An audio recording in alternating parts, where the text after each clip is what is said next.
जी हाँ नाज़रीन, drama serial एक भूल की नेक्स्ट आने वाली एपिसोड में आप देखेंगे कि इधर बतूल का बाप फिर से आशिर को फ़ोन करेगा और उसे याद दिलाएगा कि उसे मेरी बेटी को डिवोर्स देनी है, जिस पर कहेगा आशिर आप ऐसा क्यों चाहते हैं। कभी भी कोई बाप अपनी बेटी को खुद से तलाक नहीं दिलवाना चाहता, जिस पर कहेगा आशिर से बतूल का बाप। लेकिन कुछ बाप बहुत मजबूर हो जाते हैं अपनी बेटी की खुशियों के हाथों, और मैं अपनी बेटी की आंखों में आंसू नहीं देख सकता जो तुमने दिए हैं शादी से लेकर आज तक। उधर आप देखेंगे कि जब बतूल अपनी कहती है काशान की माँ से कि वो तो ठीक है, लेकिन आपने कभी सोचा है कि काशान के लिए अगर आप इस घर के दरवाजे बंद कर देती हैं सिर्फ और सिर्फ मेरी खातिर, तो वो कहाँ जाएगा। जिस पर कहती है बतूल से हादिया से उसकी काशान की माँ उसके लिए बहुत सारे रास्ते हैं और उसने वो रास्ते चुने भी अपने लिए खुद ही हैं। इधर हर काशान सोच रहा है कि किसी तरह से आशिक की तमाम दौलत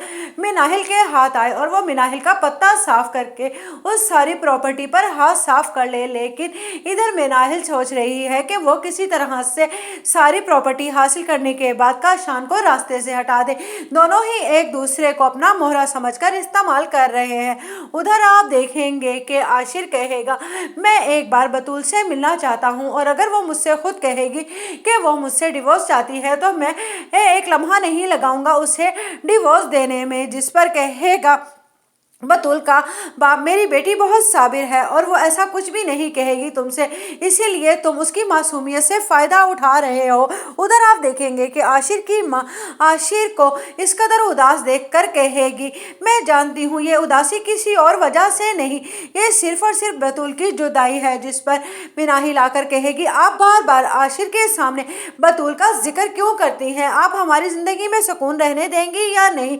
जिस पर आशिर कहेगा तुम जानती होना कि मामा की तबीयत खराब है, उनसे ऊंची आवाज में बात करने की तुम्हारी हिम्मत कैसे